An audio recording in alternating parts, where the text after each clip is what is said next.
Okay, welcome to the Jump Off Point. We're doing a follow-up review on Star Trek Discovery, Episode 3. I'm Sly. I'm Spook. I'm the Chief. And so to begin this week, we're actually going to go to Chief, who's had a chance to catch up on episodes 1 and 2. What do you think of the pilot and the follow-up episode? So I'll protect myself from Spook and Sly. I haven't listened to their review, but they've given me a quick rundown. I thought it was... Magnificent. No, I thought it had some good ideas, but had no coherence whatsoever. So it's not as good as the Orville. So you just put the Orville on now. No, so that, look, it was Klingons good, but unfortunately the Klingons over the 50 years of Star Trek have gone from normal people to more and more prosthetic heads again and again. They're just got bigger and bigger heads. Look, I thought it was okay. The lead, the first officer, I think she's great. Yep, she's good. I mean, all the performances are pretty good. I mean, it's actually interesting because when we watched the first episode, we thought that was a mess. Second episode, we thought, okay, it's pulled a lot of it back in. It's still pretty messy, but it's got a good foundation to go to something else. It certainly went to something else. And that's what we were thinking. We were thinking, well, the third episode is where it's probably going to start picking up and finding its feet. Well, I saw them one after the other, so that's what I said. It had some good ideas, but lacked some coherence. So if you saw the first one and then the second one pulled it together, I saw them both together, so I'm talking at them both together, and I thought it was not too bad. Had holes here and there, but as a starting point, you can do something. So you're trying to set up the war with the Klingons and the Federation, and you got to focus somewhere. The Urukai. The Orcs. the Orcs and the Federation. You got to start off somewhere. So for that, it was okay. Okay, so we've just watched the third episode. Spook and I have watched it for the second time. We sat through it. The Chief watched it for the first time. Alright, so what did we think of the third episode? Absolute clusterfuck. On every fucking level. This isn't Star Trek. This is fuck Trek, or what the fuck? It's like watching Doom on better than the fucking the Rock's movie of Doom. This is a Doom in space. That's my take. But that was only really a component of it. But fucking shit. Chief? Yeah, I didn't mind the first two episodes, but this has gone off a cliff. There's no doubt about it. It's gone off a cliff, especially it started with the flying home moment of the pilot. Don't worry, the pilot's out there taking care of it. Of the pilot, sort of going around beyond the windows in space, floating off in space. It's like everyone just calmly saying, "Oh, yeah, okay, yeah." I mean, that kind of happens, and it's always a great sign. It went downhill from there. It's a great sign of any movie or TV show being so bad where you start laughing at just how insane and dumb it is. And that first scene where they're sitting in there and Michael Byrne explains what's happened to the shuttlecraft. There's some microscopic organisms eating away at it. Suck the energy out of it. Yeah. We're all gonna die. And then the pilot strides out with purpose. And, Michael Byrne goes, we'll die and all this sort of stuff. And the other crim says, well, maybe she should come back in here. And the other convict said, don't worry, she's taking care of it. And the very next scene is her the pilot floating by the windows of the shuttlecraft. It's a lot. It reminds me a lot of... And then the autopilot had issues. If that wasn't bad enough... It reminds me a lot of Hot Shots when Charlie Sheen's character, Topper Harley, meets... I think it was John Crye's character for the first time. And John Crye goes, I'm married, have a couple of kids, wife's pregnant, have a mortgage, 3 months until I'm out. My name's this, but everybody just calls me Dead Meat. It was like that. It was like, but it's meant to be a serious sci-fi show, this Discovery. So that was probably the first of quite a few comically bad moments that went throughout the episode. Oh, terrible. But then that fucking all that peril there, and 4 seconds later, Discovery just appears out of nowhere and tractor beams them in, and they're all fucking they're there, just they're convicts, and they're eating dinner with everyone else. And there goes the next bit of lunacy is they are eating the mess with the crew. Why? The screwdriver explains, well, I have to feed you. Well, bring him a plate to the brig. It's not that difficult. I think you've seen that done once or twice before in the history of television and cinema. And then then the other convicts just sort of say, "Well, I might beat up Michael Burnham now, Just for the hell of it. Just for the hell of it. And Just to then prove she has the karate. And then they get put in the brig. Yeah, no. Then they Take get them to the brig now. Oh, fuck. Okay, let's look at some of the Yeah, that was the first 3 minutes. And, Yeah. Okay, let's look at some. I mean, we're talking about the dumb stuff, so let's look at some really dumb stuff throughout this episode. For the first time, look at the really dumb stuff. the first time, I mean, worked it out. What was it like? There's been 28 seasons of Star Trek in various incarnations. There's been 10 movies, not counting the reboots, and we've never seen the breath scanner in one of these series. So that's got to see if they're drinking alcohol. It's You can't go through his door. You've been drinking. I think you need to ridiculous. drink alcohol watching this. So there's a breath scanner, and so they established that to get through the door, there's a breath scan. It's not a DNA scan or of any kind. Not a retina scan. Whatever, Everything that's been established in Starfleet technology. And Or even in current technology. And I'll accept that, a lot of the original stuff was established, in the 60s and the 80s when they're still guessing about technology. And in the last 15 years, we've had a technology explosion. I don't see when the breath scanner is going to come in. If you're living in a universe where you have transporters, they are just going to scan your DNA. But in this, there's a breath scan. In the very next scene, Michael Burnham goes up to her. She's sharing quarters with Tilly and grabs some saliva because she's drooling in her sleep, and then goes and blows it on the breath scanner to get back into that little special engineering section. Mission Impossible high tech. This isn't. So that was like one of the next bits of insanity. What else did we have in this episode? We're going in order, or we're just going from anywhere? I think just go from So we have fairy dust that jumps you all over the universe. Again, That's never been in any other Star Trek. 28 No. seasons. The JJ Treks had the transwarp beaming, which was the most... Which is ridiculous pretty as much, well. apart from the fact that they eradicated death in that movie as well. But the transwarp beaming just fucking made Starfleet redundant. You can go anywhere. Oh, you didn't need a ship. Yep, you don't need to explore the cosmos. You can just fucking beam there. This is one step into the more absurd by having pixie dust waved all over you. You can go fucking anywhere. Yeah, and this is actually, at least Transwarp had a kind of limit. This is like, we're going to go to Sector B or whatever, that's where it's going that far. It was ridiculous. Well, transwarp beaming is illogical. Oh man, fucking, how can you say something about science fiction that's illogical? But it's illogical in that you don't know where the fuck you're going to plant them. Yeah, the one thing that worked with the transporter is you had you couldn't beam anywhere unless you sort of could, or the ship could see it. How can you transport beam to anywhere? How can you pixie dust it anywhere, to any point in the fucking universe? It reminded me of whether you watched Hitchhiker's Guide to the Galaxy, the infinite improbability drive. When they activate the drive, that you instantaneously across every point in the universe. This is what the pixie dust is essentially doing. It's just crap. It doesn't belong in Star Trek. Like the fucking transwarp beaming didn't belong in Star Trek. How the fuck do you come up with this shit? Well, I mean, that's a really interesting thing. Tell us what you think there, Spook, It's really actually interesting because I watched the first 3 episodes, and you messaged me about Kurtzman being involved. Well, it explains everything. And Magic blood. And I totally The forgot. obsession with tribbles. I totally forgot he was involved in the reboot. Well, that's probably facetious. I probably blocked it out due to the trauma of the memory. Kurtzman was involved in the first 2 JJ reboots, and the Andrew Garfield Spider-Man movies. So in the JJ Trek movie, in Star Trek Beyond, he and Orksy, they introduced transport beaming, so you can beam anywhere, which makes ships redundant. And then there's Khan, who's a genetically engineered superhuman who has amazing regenerative abilities. And when Kirk dies, Spock goes and gets Khan, even though there's another 70, 80 superhumans in the brig, but he goes and gets Khan, and they extract his blood and inject it into Kirk, and it regenerates him.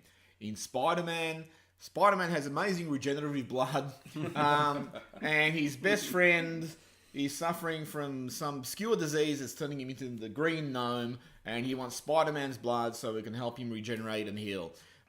Now, for me, you look at these sort of things... Might be a bit of a theme happening there with the...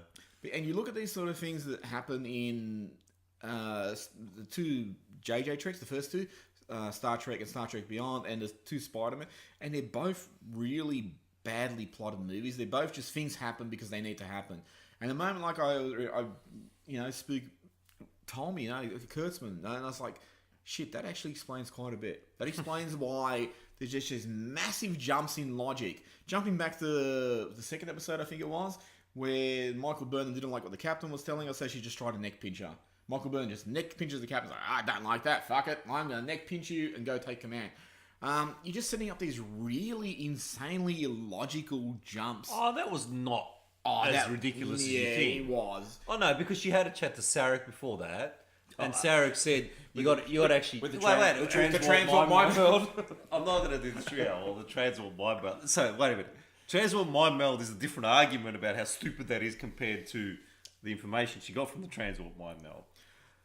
But the information she got from the transwarp mind meld is you have to attack them first, otherwise they think you're weak, which is fine. And she wasn't going to attack him, so it's fine. I can kind of get it, although it was illogical. So the whole logic scenario of her being, volcanistic logic thrown out the window too. But it kind of had something. This episode was ridiculous. I understand the motivation behind why she does it, but the problem is it's like Superman in Man of Steel killing Zod at the end. It's like, once that's your solution, why don't you just use that solution whenever another situation comes up that you don't like? As far as Star Trek goes, she's meant to be a first officer, this exemplary first officer. So you imagine she's just been going by the book and all that sort of stuff. She's served above and beyond. And the moment she's stressed, she just goes to this really the needs of the many outweigh the needs of the few. So in effect, she sacrifices that ship for the rest of the Federation. She didn't though. Well, she tried. But wait a minute. Yeah, well, she didn't because she tried. But she tried.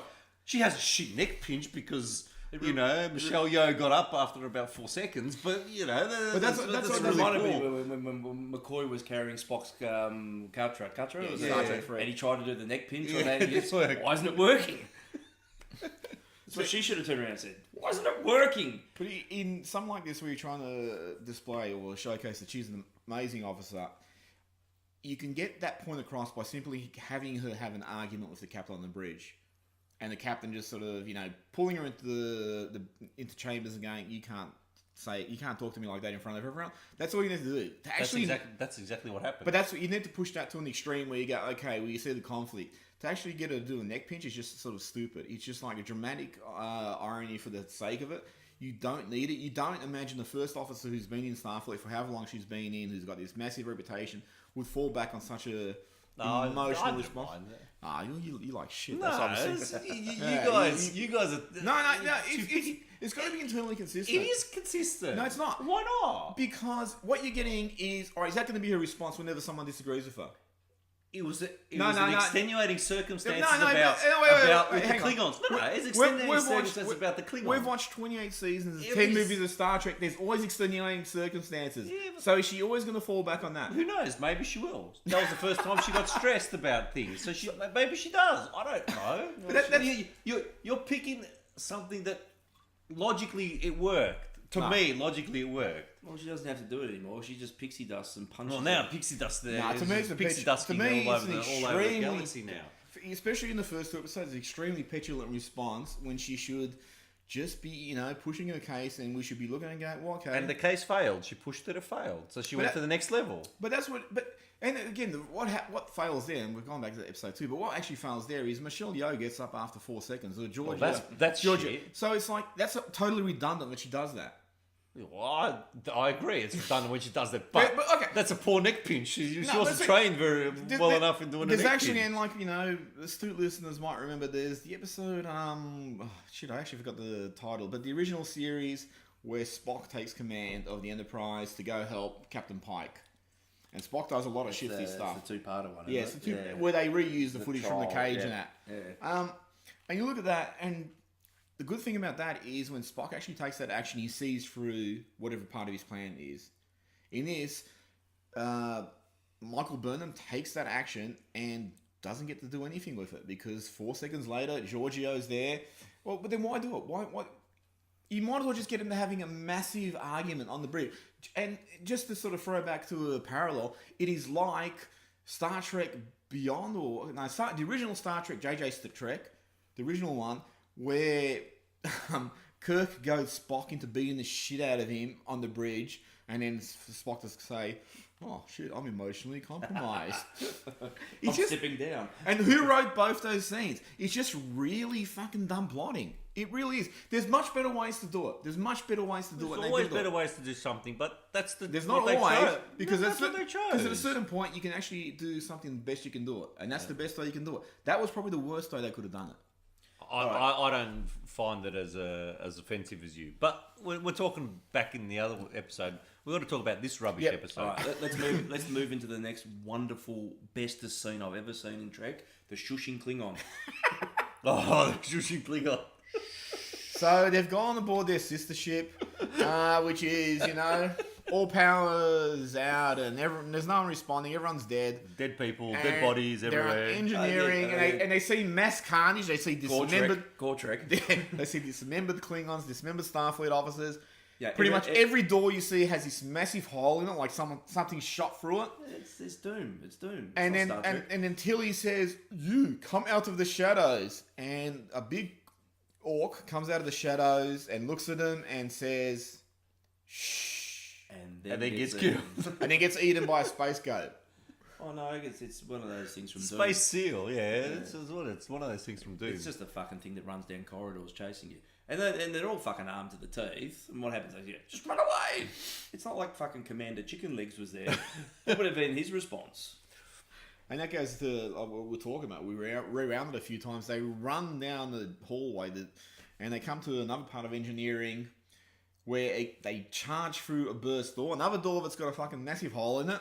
They charge through it and then close another door. They close another door. Yeah, so apparently that never occurred to anyone else on their ship. Where did the new door come That from? was just there for that fucking security guard who didn't say anything other than have stern looks to get killed. It was a red shirt. It just didn't have a red shirt on. That's all it was. No, And there was some great, again, plotting where Tilly goes, "Oh, there's a device in engineering. We got That was an interesting one. Let's just take it. Yeah, well, no one we'll knows what take it it is. with Obviously, us. it's somewhere along the line. It's going to pop up. Could have been just like a toilet roll holder. Yeah. I mean, fucking hell, you just take it. There's one fucking item. I know. Out of everything in the ship, you're going to take that one item. The fucking starships are big. They just went exactly to the right spot to take an item. I don't know what it is, but we'll take it anyway. Surely in that situation where the whole ship's out, you'd be taking a bigger security contingent and you'd be taking less of a science thing. You'd just be taking pretty much the one main... So why are you going back to the fact that only the captain and the first officer in the second episode went to kill all the Klingons in the big ship? Why are you getting back to that again? Why do you go back to that? Yeah, I know, but you're saying it took 5 people. So basically it took 5 people on this ship, but they only took 2 people to actually kill everyone in the Klingon ship in the second episode. Oh, they why should. why did they take 50 people to They should have. attack Why that didn't ship? they- This is why- ridiculous. why didn't they- This is more ridiculous. This isn't quite more ridiculous. This That's is more 10 ridiculous. years before the original series. Why don't they take fucking tricorders? Oh, no, I'm just saying... Stuff that actually tell you what's around the corner. But I'm saying in this situation where they're going knows? into... I mean, it's the same as in episode 2. They're going into an unknown situation, hostile and all that. You should probably be taking the bigger security contingent. No, you should take the biggest one Probably you can take afford. it. I'm surprised Maybe scan the ship. Maybe scan the ship. They didn't take a medic, apparently. They just went aboard with like this mostly engineering contingent and Yeah, the 2 security officers. Yeah, CERN not appearing in the next episode. The head of security who did nothing. Tilly, why would you take the fucking ensign or whatever? Oh, it was? no. She drills. Yeah, well. And in effect, when you get on there and you see all these people dead, don't you think you'd say, this is probably bad? There's probably some bad things around here. Maybe we should just stop and get about 50 security guards Even in here. Riker would have reported back to or give us a status report. Let's get some 50 security guards back in Not here to once try and did kill they people. interact back with the fucking with the No. Discovery. I mean, this is the mainstay of Star Trek. Any time that you come across something, you report it And back. why didn't they beam on the ship? Oh, there was some... Well, no, they couldn't beam stuff off because of the shield. Yeah, I understand, but why didn't they beam it on would the have been the ship? same thing. There would have been some disturbance. Well, because then they could have just easily escaped. There's always... There was an area... No, they said there was an area where they had the research was all, contained and you Yeah, couldn't beam they in. said they couldn't But beam. there's all the rest of the ship that But you could however, actually- when they got there, the fucking the containment area had been breached anyway. Yeah, but So maybe they could have beamed the toilet So roll holder off ultimately, anyway. this episode was real bad. I know it gets worse. I Real mean, bad. we have let's backtrack a bit, but when the prisoners do get aboard the ship and they're walking through the halls, they see a security officer with a black Starfleet badge, and they go, "Ooh, a black Starfleet badge! I've never seen that." Because the covert ops always just they always. But how would these prisoners know so much about Starfleet anyway? I imagine they're all Oh, because they were ex-Starfleet federal, officers. but they won't. No, know. she was the only She Starfleet was- officer. Yeah, and she wore the Starfleet issue prisoner outfit. Yeah. The rest of them they were on their way to some fucking mining thing Yeah, as that's right. prisoners. And actually, But like it says they got in there, and the Asian girl's going on about, oh, this is a brand new starship. They haven't even taken How the do plastic you know? off the I chairs know. yet. Like, you're a fucking convict on the way to a mine. How do you know so much about this stuff? I saw in just a bit of an aside, but I saw this movie where a janitor knew the plans to this big Starkiller base. Oh. What movie might that be? Oh, I can't remember that one. Yeah. And the other thing too, going on that with the prisoners, it's actually pretty funny that with Michael Burnham, just actually occurred to me because we were talking about this as we were watching the episode. Tilly didn't recognise her, and who else? The engineering guy Recognise the name, but recognised that, but didn't her. recognise. And It's ridiculous. and the engineering guy didn't recognise her. He recognised the name, but didn't recognise her. But the prisoners on the shuttle all recognised her. So obviously the moral here is the prisoners watch the news and no one in Starfleet does. No one in Starfleet No, knows. one of the prisoners recognised her. The other one recognised the name but didn't recognise her. You would seriously think that everybody in Starfleet would know the one Starfleet mutineer. Yeah, you think. There'd be a memo, surely. Yeah, Or an email sent. It'd be the internet. Do not Somewhere on the take orders internet, from it'd this be woman. there somewhere. Oh, that's amazing. It's just ham-fisted fucking clusterfuckery. And okay, so let's go on to. I mean, this I actually reckon is at the heart of why this is not Star Trek. I've seen 2 episodes of the Orville now. It is more Star Trek than Star Trek Discovery. And that's saying nothing. Yeah. So the premise of episode 3 is Captain Lorca. Could you have picked a stupider name? Apparently not. Has manipulated events to get Michael Burnham on the ship. So she, with her expertise and experience, can help him devise a weapon to beat the Klingons in the war. So this is the premise of Star Trek Discovery. And you say it like that because DS9 aside, all the other shows had a exploratory element. But even DS9 had that because they had that big wormhole list. They're always going through it, finding things they'd never encountered before. And yeah, there was a war that underpinned like a lot of the series, but it still had Star Trek principles. They were still really just using Star Trek technology. I mean, to look at the way DS9 manipulates technology is that the Defiant had a cloak, which Starfleet vessels don't have. But in DS9 actually explained, we've borrowed it from the Romulans. We had a Romulan supervisor in about 2 episodes. But they actually sort of worked within the canon to get that to work for them.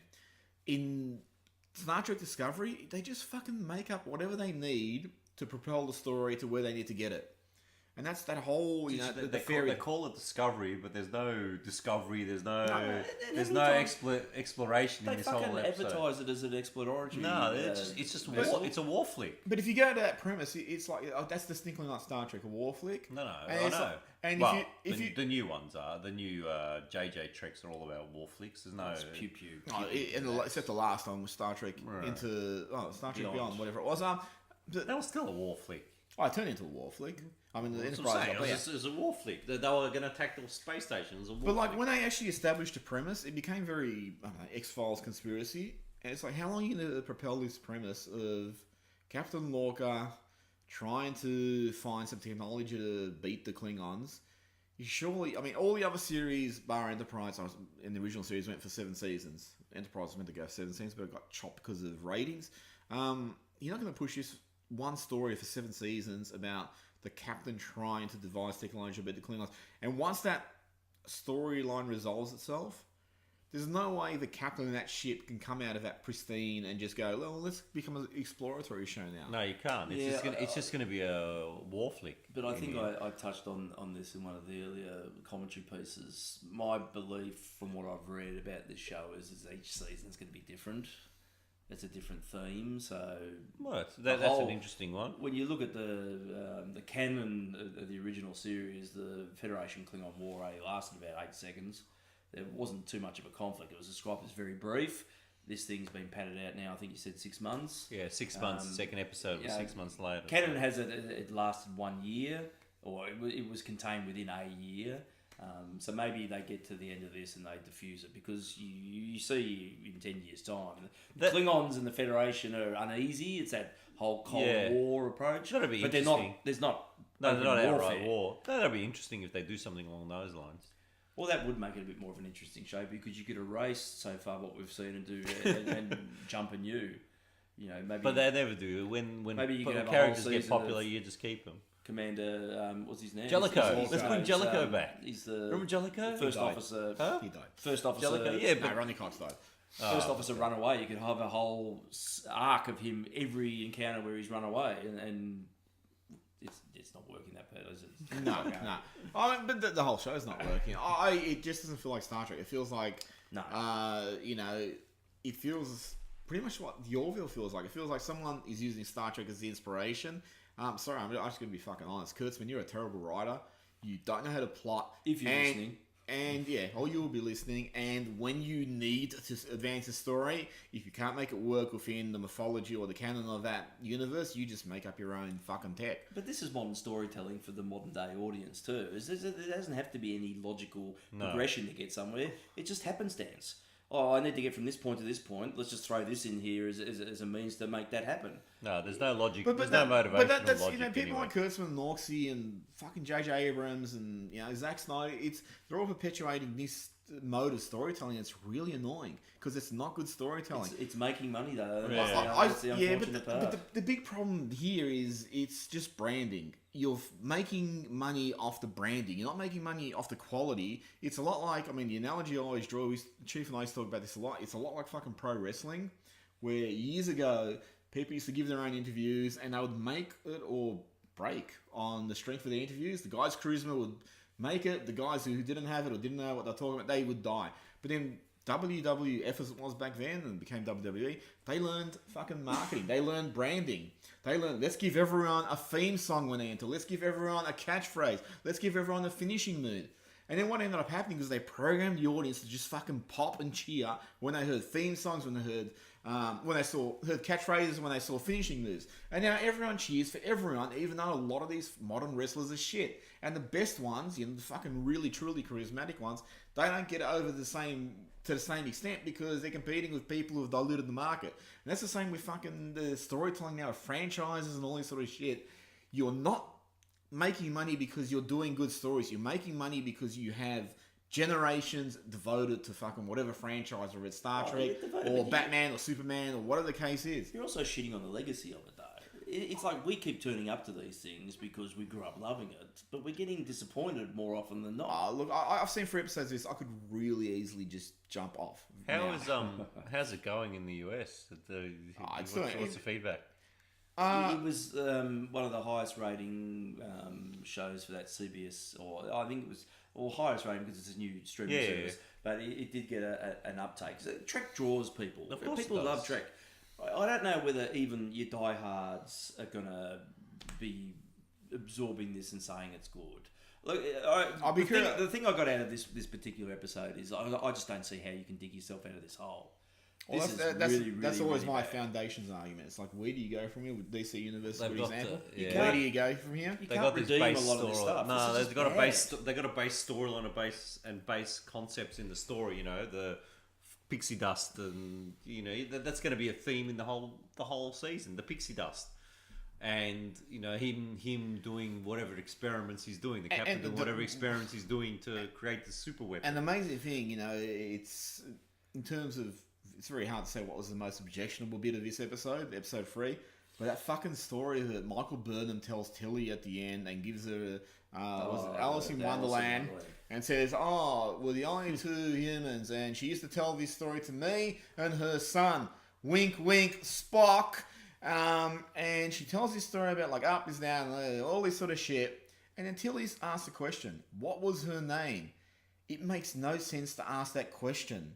Why Well, it would makes you? no sense because the whole first 2 episodes, Sarek was there. If you didn't do anything, you No, knew but Sarek was Spock's dad anyway. it's like me saying, "Oh, it's a beautiful day today," and you were saying, "Well, how much did those jeans cost?" There's no causal link as to why you would ask that question, but they had to throw in that fucking that fan service.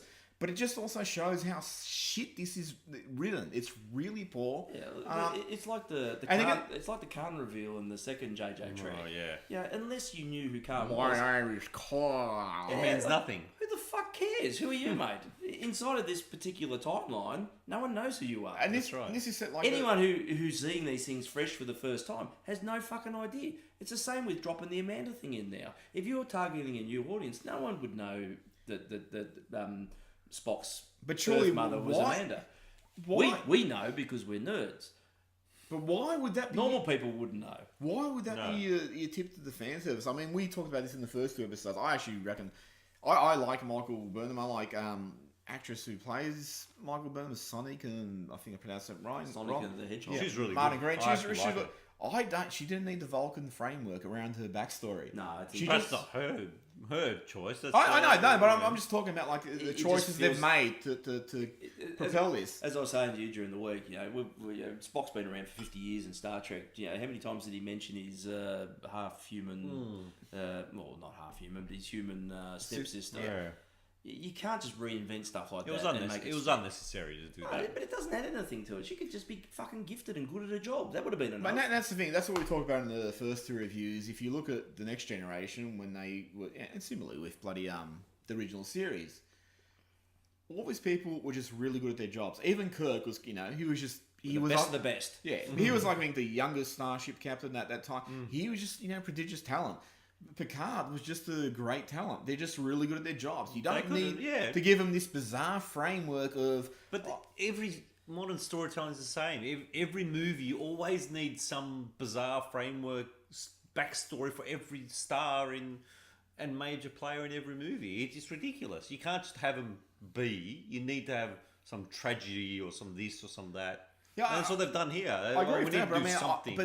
look, I don't mind if they actually put something else, but this Vulcan shoehorning of Sarek and I actually found it really annoying in the first episodes with Sarek. They did the flashbacks of Sarek, and all that sort of stuff. Is like, why?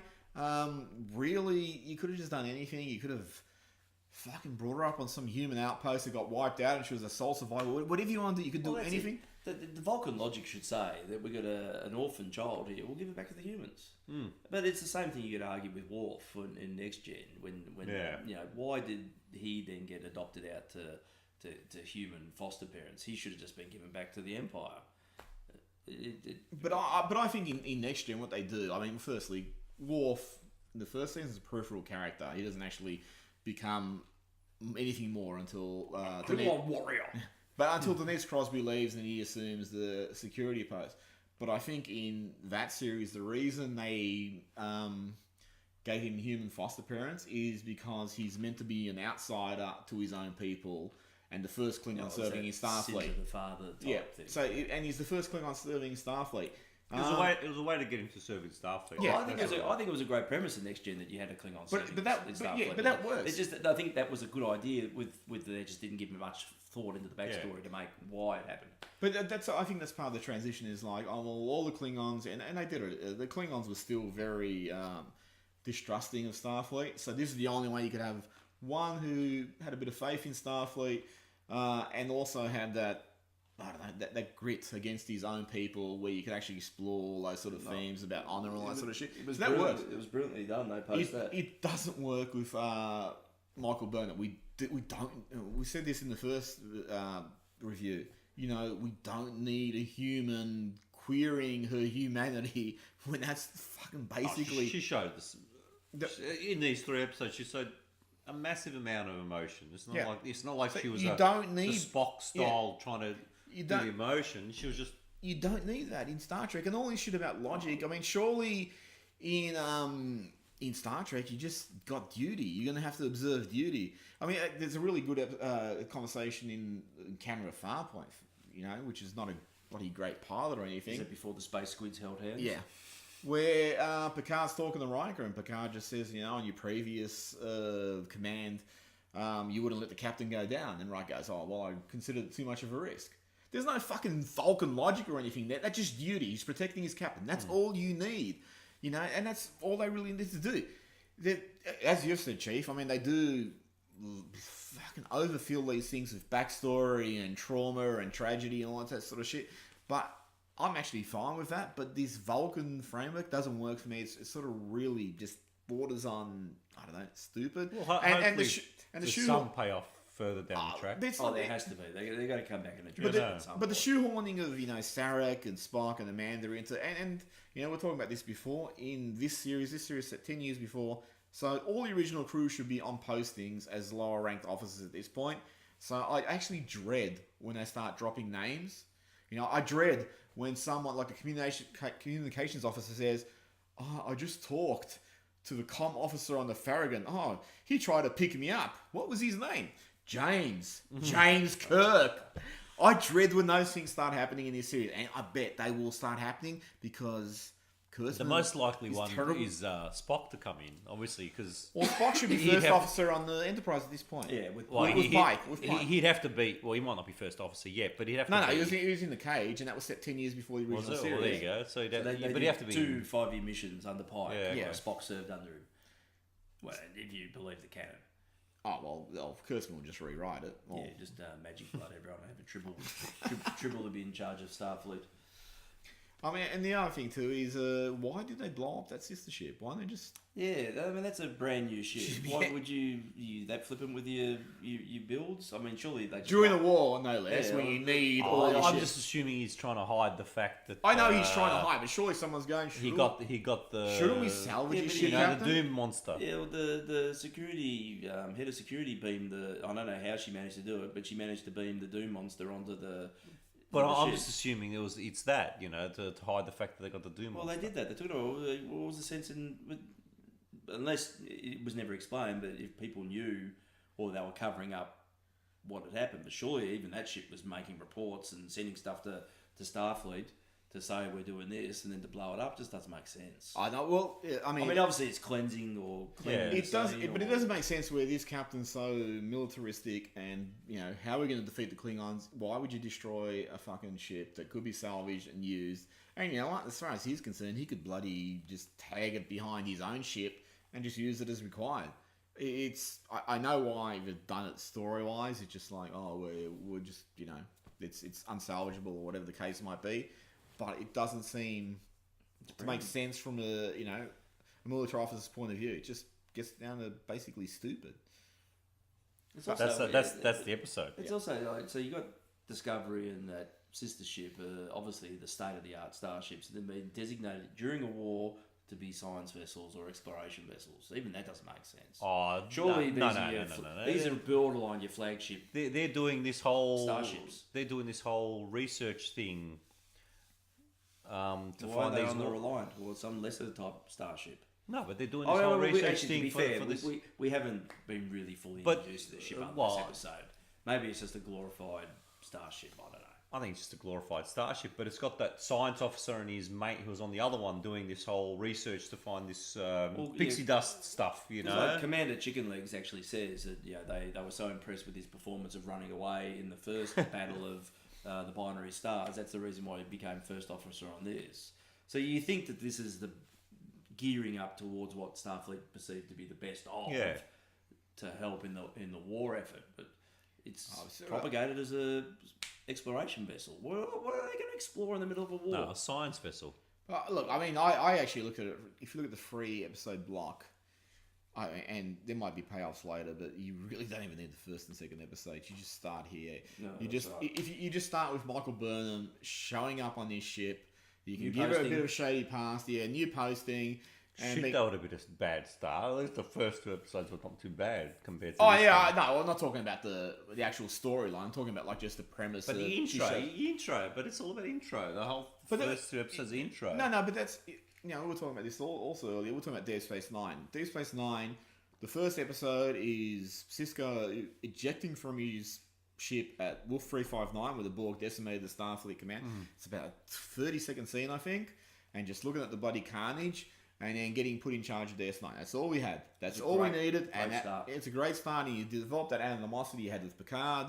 But he respected the chain of command though, at the same time. Yeah, and that's all you needed, and that didn't take 80 minutes to establish. It took about 2 minutes to establish, and it worked so much better than all this extraneous shit. I mean, are we really getting anything from fucking Blanky? What's his name? The bloody Captain Chick. First Officer Chicken Legs fucking walking around going, "Oh, you were the best officer I knew."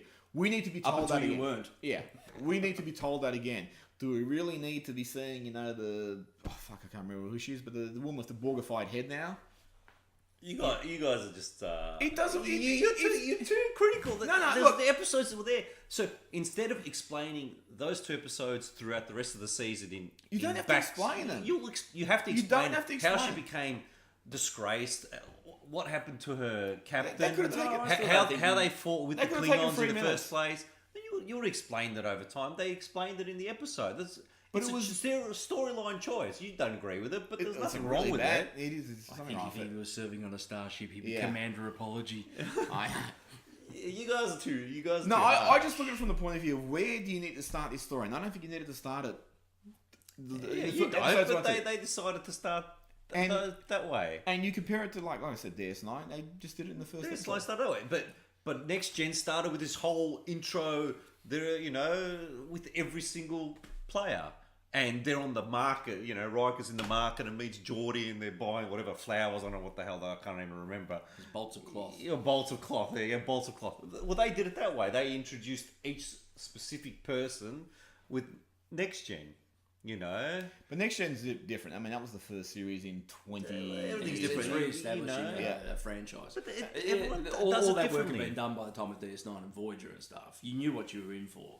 Voyager established each episode, each one. You could have sent them out into whatever D sector, wherever the hell they were, and started it off there if you wanted to, rather than having this whole marquee fight and they all went and all the rest of it. Hang on, back up. They should have. Well, Voyager's not really a great example of. There's only that many specific episodes. No, but I'm just Enterprise is the same. No, I'm just thinking from the point of view. Where do you start the story? For me, you didn't really need this. You could start it anyway. And like when I say start at the 3rd episode, I'm not saying about the story. I'm just saying it could have just started with her arriving at a new posting. Did we really need all this other shit? Which, if you look at what you get at those first 2 episodes, first 2 episodes is there's a Klingon War and she was disgraced. And they couldn't have fucking told that in 48 seconds. They needed 98 minutes to... That could have been the debriefing from the captain when she first came on the ship. You could cut every episode if you think about it that way. No, you can't. You can't. No, you can't. Every episode. It gets down to the thing of, if you cut something and no one's missing it, does it really need to be there? And for me, how do you know they're missing it all? For you, it's not. But for me, I have no problems with starting it out. Again, you got to reintroduce it. It hasn't had a Star Trek for 10 years. I also think it's a lot more dramatic if she just shows up in the Discovery. I mean, if I was framing this premise they got, like if we were going to play with their premise, it would be her arriving with a little bit of, not disgrace, but some a mark on her record, arriving on the Discovery as the new first officer. Her serving faithfully on the Discovery, and at the end of the episode, just having something happen where she thinks there's something a little bit suspect about this posting, and that's all you need. And the first episode would have just been an exploratory episode where they fucking go out, whatever. Maybe they're looking for something to power the fairy dust. Changed the whole premise of their show. No, that's the same premise. He's improving it. It probably is. Don't get me wrong. But that's the same premise. But that's the choices they've made. Yeah, but I don't think that, again, it goes back to the question, is it Star Trek? We've all said it's not really Star Trek. It doesn't feel Star Trek. It doesn't feel Star Trek. No, it doesn't. But as I said, that's the choices they've made. So you got to take the choices they make and say, well, are they good choices? And you're saying, actually, they're all crap. Well, but have the choices they've made been implemented well? Which is another thing that's probably done as well as they could. Or how could you implement shit well? How can you implement space dust well? Space dust is just stupid. How can you implement... Even with your intro, and if they had space dust, it'd still be stupid. I wouldn't use space dust. But I'm not talking about space dust. The ingredients. Space dust. I'm talking about when they did the first 2 episodes. Episode where they get lost because somebody sneezed during the space dust introduction and they get thrown off course. What happened to the space dust? You know how she was in the containment room and then space dust came out? What happened to the space dust? They're just like put it out into space and That's the a story for another time. Yeah, story for another time. I think this actually review's gone longer than the episode. But that It is. I mean, it's also when the guy walked into the engineering section and he brushed the lapel of his uniform. That's a space space dust. And Michael Byrne looked and thought, "Oh, that's not normal for a uniform, is Sort it?" of, it reminds you of that Simpsons episode, the where they took the parody of that Twilight Zone episode with what was the two aliens, Kang and Lang? Kang, yeah. Kang and Kang Koa, or whatever. where they got the Twilight Zone episode with the cookbook, and there's a little bit more space dust here. Let me just blow it off, and that's what it reminded me. And they kept changing the title. Yeah, how to cook for man or whatever it was. All right, so what's working in this show? We're drinking beer. She's the best thing of the show. Oh, she's great. That's what I'm saying. She's the best thing in the show. I actually really like Jason Isaac too. I thought he played it really well. Yeah, he just doesn't suit though. No, not yet. You Is that the captain? Yeah. Yeah, he's been Lorca. a nothing for me so Lorca. far. He comes across as a fanatical military type in charge of a science vessel. I mean, surely he's best in charge of a destroyer or some sort of battle cruiser or something.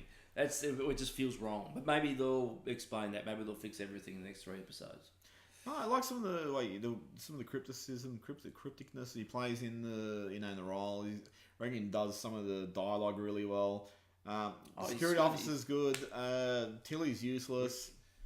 The main security officer. The one that died. No, the main one.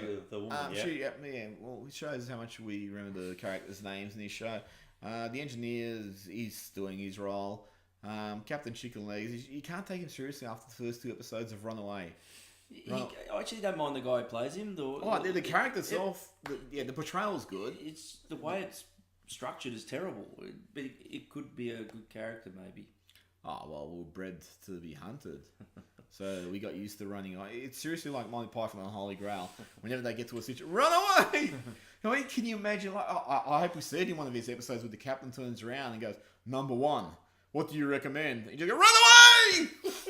Well, I thought actually the premise of this series had her as executive officer, so maybe there is a change in the command structure at some point. Well, that's what it was. I thought, Which again, it's going to be amazing how they pull that off. If that's the case, she's responsible for 8,000 deaths, or they've attributed them to her. So I guess in summary, 3 episodes in. First episode we thought was a mess. Second episode improved. Third episode was an absolute clusterfuck. Fourth episode probably is going to be good. So I guess we're hoping. I guess we'll find out in due course. No, I mean, we saw the preview of it. I didn't see anything that screamed quality. But the space goat was still in it. Yeah, well, he should have his own spin-off show. Star Trek Space. Star Trek Doom. All right, so that's it from us. Look forward to our next review. Till then. Well, keep on trekking. So yeah.